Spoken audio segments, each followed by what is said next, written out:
Hello students, आज हम चर्चा करेंगे अनिषेक जनन या पार्थिनोजेनेसिस के बारे में। ज़्यादातर हायर एनिमल्स में सेक्सुअल रिप्रोडक्शन होता है, जिसकी दो बेसिक नेसेसिटीज़ होती हैं, गैमीट फॉर्मेशन और फर्टिलाइजेशन। लेकिन कुछ एम्ब्रियोलॉजिस्ट ने अपनी रिसर्च के दौरान ये पाया कि बिना निषेचन के भी परिवर्धन या भ्रूण का विकास संभव है। जैक्स लोएब ने सी अर्चिन और फ्रॉग के एग्स में आर्टिफिशियली बिना निषेचन के परिवर्धन प्रेरित करने में सफलता प्राप्त की।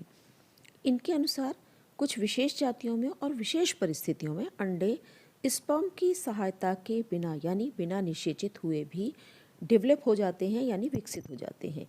इस क्रिया को अनिषेक जनन कहते हैं और इस विधि से उत्पन्न होने वाले प्राणियों को अनिषेक प्राणी पार्थिनोड्स या पार्थिनोजन कहा जाता है। पार्थिनोजेनेसिस शब्द जो दिया गया था वो रिचर्ड ओवेन के द्वारा दिया गया था 1849 में, जिसमें इन्होंने ये कहा कि बिना नर के प्रभाव के प्रजनन यानी procreation without immediate influence of a male. लेकिन कभी कभी ऐसा होता है कि स्पर्म ओवा में विकास को प्रेरित तो कर देता है, यानी उसमें डेवलपमेंट तो प्रेरित हो इंड्यूस हो जाता है, लेकिन स्पर्म और ओवा के प्रो न्यूक्लियाई का फ्यूज़न नहीं होता। ऐसे प्रजनन के तरीके को भी अनिषेक जनन ही कहते हैं।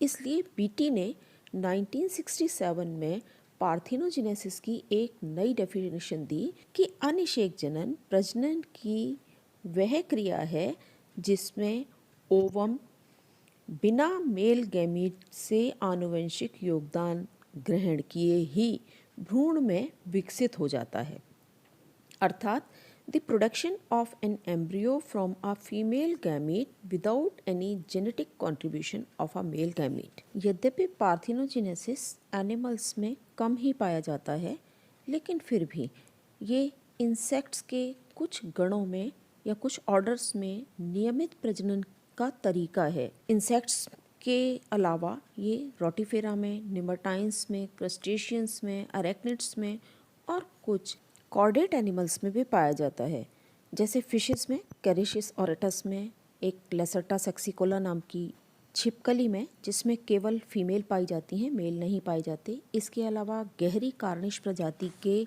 मुर्गों में और मैमल्स में, हैमस्टर्स और गिनी पिग के एग्स में भी। लेकिन ये एनिमल्स पार्थिनोजेनेसिस द्वारा अडल्ट एनिमल में विकसित नहीं हो पाते हैं। एक चीज़ और यहाँ पर बहुत इम्पॉर्टेंट है कि पार्थिनोजेनेसिस एसेक्सुअल रिप्रोडक्शन से बिल्कुल डिफरेंट है, क्योंकि एसेक्सुअल रिप्रोडक्शन में सोमैटिक सेल से नए जीव की उत्पत्ति होती है या नए जीव का डेवलपमेंट होता है, लेकिन पार्थिनोजेनेसिस में ओवम या अंड कोशिका से एम्ब्रियो का डेवलपमेंट होता है। इस फ्लो चार्ट की हेल्प से सबसे पहले हम पार्थिनोजेनेसिस के टाइप्स के बारे में बात करेंगे। पार्थिनोजेनेसिस मेनली दो तरीके का होता है, एक है नेचुरल पार्थिनोजेनेसिस और दूसरा आर्टिफिशियल पार्थिनोजेनेसिस। नेचुरल पार्थिनोजेनेसिस फिर से दो तरीके का हो सकता है, कंप्लीट पार्थिनोजेनेसिस और incomplete parthenogenesis. Complete parthenogenesis further दो तरीके का होता है, हेप्लॉइड या अरेंडोटोकस पार्थिनोजेनेसिस और डिप्लॉइड या थैलीटोकस पार्थिनोजेनेसिस। हेप्लॉइड पार्थिनोजेनेसिस में जनरली मेल प्रोड्यूस होते हैं और डिप्लॉइड या थैलीटोकस पार्थिनोजेनेसिस में जनरली फीमेल होती हैं। हेप्लॉइड के कुछ एग्जाम्पल्स हैं, इंसेक्ट्स में होता है, अरेक्निड्स में होता है, रोटिफर्स में होता है, जिनकी हम आगे बात करेंगे। डिप्लॉइड पार्थिनोजेनेसिस या थैलीटोकस पार्थिनोजेनेसिस भी आगे दो तरीके का होता है, मियोटिक पार्थिनोजेनेसिस और एमियोटिक पार्थिनोजेनेसिस। यहाँ डिप्लॉइड पार्थिनोजेनेसिस के दो तरीके हो सकते हैं, या डिप्लॉइड पार्थिनोजेनेसिस दो तरीके से प्रोड्यूस हो सकता है, by restitution and by auto fertilization. अब हम बात करते हैं आर्टिफिशियल पार्थिनोजेनेसिस की। आर्टिफिशियल पार्थिनोजेनेसिस इंड्यूस करने के दो तरीके हैं, एक फिजिकल मेथड है और दूसरा केमिकल मेथड है। नेचुरल और आर्टिफिशियल दोनों ही प्रकार के पार्थिनोजेनेसिस को हम आगे डिटेल में डिस्कस करेंगे। हम बात करते हैं नेचुरल पार्थिनोजेनेसिस की। कुछ प्राणियों में नियमित रूप से अनिषेक जनन या पार्थिनोजेनेसिस द्वारा प्रजनन होता है। इस तरह का प्रजनन इनके जीवन चक्र की एक घटना होती है। इसे नेचुरल पार्थिनोजेनेसिस कहते हैं। इस तरह का प्रजनन या रिप्रोडक्शन कई इन्वर्टिब्रेट एनिमल्स में जैसे एफिड्स में, फिलोपोड्स में, रोटिफर्स में और इंसेक्ट्स में देखने को मिलता है। वर्टिब्रेट्स में लेसर्टा सेक्सिकोला नाम की छिपकली में भी नेचुरल पार्थिनोजेनेसिस देखने को मिलता है। नेचुरल पार्थिनोजेनेसिस फिर दो प्रकार का हो सकता है। पहला होता है साइक्लिक पार्थिनोजेनेसिस और दूसरा होता है कंप्लीट पार्थिनोजेनेसिस। अभी हम बात करते हैं साइक्लिक पार्थिनोजेनेसिस की। कुछ एनिमल्स में जैसे एफिड्स एक्सेट्रा में मेल का पूरी तरीके से अभाव नहीं होता है और मादा को नर भी मिल जाते हैं, क्योंकि नर पूरी तरीके से गायब नहीं होते हैं इसमें। इनमें पार्थिनोजेनेसिस के साथ साथ सामान्य निषेचन के द्वारा भी परिवर्धन होता है। इस तरीके के अनिषेक जनन में प्राणियों में लैंगिक जनन यानी सेक्सुअल रिप्रोडक्शन और पार्थिनोजेनेसिस एकांतर क्रम में पाए जाते हैं। इसलिए इसको साइक्लिक पार्थिनोजेनेसिस कहते हैं या इसको फैकल्टेटिव पार्थिनोजेनेसिस कहते हैं या इसको हेट्रोगोनी भी कहा जाता है। इस तरीके के प्रजनन में कई तरीके के चक्र हो सकते हैं। जैसे पहले में लैंगिक जनन और अनिषेक जनन बिल्कुल नियमित रूप से एकांतर क्रम में पाया जाता है, यानी अनिषेक जनन, उसके बाद लैंगिक जनन, फिर अनिषेक जनन और फिर लैंगिक जनन। इस तरीके का प्रजनन गॉल फ्लाइज में पाया जाता है। दूसरे प्रकार के में लैंगिक पीढ़ी के बाद कई सारी पीढ़ियाँ अनिषेक जनन द्वारा उत्पन्न होती हैं। उसके बाद पुनः लैंगिक जनन की पीढ़ी आती है, जैसे अनिषेक जनन या पार्थिनोजेनेसिस, दूसरी में पार्थिनोजेनेसिस, फिर parthenogenesis, then sexual reproduction, again parthenogenesis, parthenogenesis, parthenogenesis and sexual reproduction.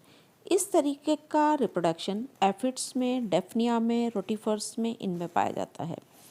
तीसरे प्रकार के पार्थिनोजेनेसिस में लैंगिक जनन में और पार्थिनोजेनेसिस में के एकांतरण में या उनके चक्र में कोई नियमितता नहीं होती है, यानी इनमें ये निश्चित नहीं होता कि कब लैंगिक जनन होगा और कब अनिषेक जनन होगा। नेचुरल पार्थिनोजेनेसिस का सेकंड टाइप है कंप्लीट पार्थिनोजेनेसिस या पूर्ण अनिषेक जनन। इस तरीके का रिप्रोडक्शन उन एनिमल्स में मिलता है जो पूरी तरीके से पार्थिनोजेनेसिस के द्वारा ही रिप्रोडक्शन करते हैं, इसलिए इसे ऑब्लिगेटरी पार्थिनोजेनेसिस भी कहते हैं। इनके लाइफ साइकिल में कभी भी सेक्सुअल रिप्रोडक्शन नहीं पाया जाता।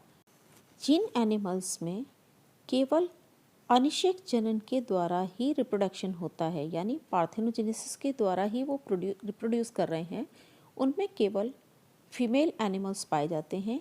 इनमें मेल एनिमल्स या तो होते ही नहीं हैं या होते हैं तो बहुत कम होते हैं, या ये भी होता है कि अगर मेल पाए भी जाते हैं तो वो जनन अक्षम होते हैं, यानी वो रिप्रोड्यूस नहीं कर पाते हैं। इस तरीके से प्रजनन करने वाले एनिमल्स में हेरिडिटरी पदार्थ का आदान प्रदान नहीं होता, यानी जीन्स का लेन देन नहीं होता है, इसलिए नए नए कॉम्बिनेशंस देखने को नहीं मिलते और जेनेटिक वेरिएशंस भी नहीं पाए जाते, उनका पूरी तरीके से अभाव होता है। फीमेल्स जनरली डिप्लॉयड एग्स देती हैं और ये डिप्लॉयड एग्स बिना फर्टिलाइजेशन के फिर से फीमेल एनिमल्स में डेवलप हो जाते हैं। इस तरीके का रिप्रोडक्शन गॉल फ्लाइज में, मॉथ्स में, रोटिफर्स में, ग्रॉस होपर्स में, प्रेइंग मैंटिस, कुछ फिशेस में, सैलामेंडर्स में, कॉकरोचेस में और कुछ अर्थवर्म की स्पीशीज में भी पाया जाता है। पार्थिनोजेनेसिस चाहे साइक्लिक हो या कंप्लीट हो, इसे इस आधार पर कि पार्थिनोजेनेसिस के रिजल्ट के फलस्वरूप यानी परिणाम स्वरूप मेल पैदा हो रहे हैं या फीमेल, फिर से इसको दो भागों में विभाजित किया जाता है। पहला कहलाता है अगुणित या एरेनेटोकस पार्थिनोजेनेसिस और दूसरा कहलाता है द्विगुणित या थैलिटोकस यानी डिप्लॉयड और थैलिटोकस पार्थिनोजेनेसिस। पहला है हैप्लॉयड या एरेनिटोकस पार्थिनोजेनेसिस। इस तरीके का पार्थिनोजेनेसिस मधुमक्खी एपिस मेलिफेरा और कुछ अन्य इंसेक्ट्स में पाया जाता है और इसमें पार्थिनोजेनेसिस के परिणाम स्वरूप केवल नर जीव उत्पन्न होते हैं। इस प्रकार के पार्थिनोजेनेसिस में फीमेल जनरली oogenesis की प्रक्रिया के द्वारा हैप्लॉइड ओवम का फॉर्मेशन करती है। ये हैप्लॉइड एग्स बिना फर्टिलाइज हुए ही वयस्क प्राणियों में विकसित हो जाते हैं। इसलिए इन अंडों से विकसित वयस्क प्राणियों की कोशिकाओं में हैप्लॉइड क्रोमोसोम्स ही पाए जाते हैं। हैप्लॉइड पार्थिनोजेनेसिस के द्वारा केवल मेल एनिमल्स ही विकसित होते हैं। इसलिए इस तरीके का पार्थिनोजेनेसिस सेक्स डिटर्मिनेशन या लिंग निर्धारण में भी सहायक होता है। हैप्लॉइड या एरेनिटोकस पार्थिनोजेनेसिस एनिमल किंगडम के 7 समूहों में पाया जाता है, जिनमें से कुछ हैं एरेक्निड्स, रोटिफर्स, इंसेक्ट वर्ग के 5 गण हाइमेनोप्टेरा, कोलियोप्टेरा, थाइसोनोप्टेरा, एल्यूरोइडिया और कॉक्सीडिया। फॉर एग्जाम्पल हाइमेनोप्टेरा ऑर्डर की कुछ जातियों को छोड़कर लगभग सभी में अगुणित अनिषेक जनन या एरेनिटोकस पार्थिनोजेनेसिस पाया जाता है। इसमें ततैया में और मधुमक्खियों में केवल मेल एनिमल्स पार्थिनोजेनेसिस के द्वारा उत्पन्न होते हैं। फीमेल हनी बी में सामान्य oogenesis की प्रक्रिया के द्वारा ओवम विकसित होते हैं, जो कि बिना फर्टिलाइज हुए मेल एनिमल्स को पैदा करते हैं। इसलिए इन मेल्स की सोमेटिक सेल्स में भी हैप्लॉइड क्रोमोसोम्स ही पाए जाते हैं। जैसे फीमेल हनी बी में क्रोमोसोम्स का नंबर 32 होता है, यानी उनकी सेल्स में 32 क्रोमोसोम्स पाए जाते हैं, जबकि मेल हनी बी की सेल्स में केवल 16 क्रोमोसोम्स ही पाए जाते हैं। इसी तरीके से ततैये की डिप्लॉयड फीमेल में 20 क्रोमोसोम्स पाए जाते हैं, जबकि मेल में ये नंबर हैप्लॉइड होता है, यानी उनमें केवल 10 क्रोमोसोम्स ही पाए जाते हैं। सेकंड है डिप्लॉयड या थैलिटोकस पार्थिनोजेनेसिस। पार्थिनोजेनेसिस के फलस्वरूप यदि केवल मादा उत्पन्न होती हैं तो इस प्रकार का पार्थिनोजेनेसिस थैलिटोकी या डिप्लॉयड पार्थिनोजेनेसिस कहलाता है। डिप्लॉयड पार्थिनोजेनेसिस में एम्ब्रियो का डेवलपमेंट डिप्लॉयड लेकिन अनफर्टिलाइज्ड एग से होता है। ओवम में डिप्लॉयड क्रोमोसोम्स या तो अर्धसूत्री विभाजन के नहीं होने के कारण रह जाते हैं या फिर पोलर बॉडीज़ के दोबारा फ्यूज़न के कारण हो जाते हैं, यानी पोलर बॉडी अगर सेपरेट नहीं होती है तो उस स्थिति में भी ओवम डिप्लॉयड हो जाता है। डिप्लॉयड पार्थिनोजेनेसिस को 2 कैटेगरीज में बांटा जा सकता है। पहला है अर्धसूत्री विभाजन रहित या एमियोटिक थैलिटोकी और दूसरा है अर्धसूत्री विभाजन सहित या मियोटिक थैलिटोकी। इस पर हम अगले वीडियो में विस्तार से चर्चा करेंगे।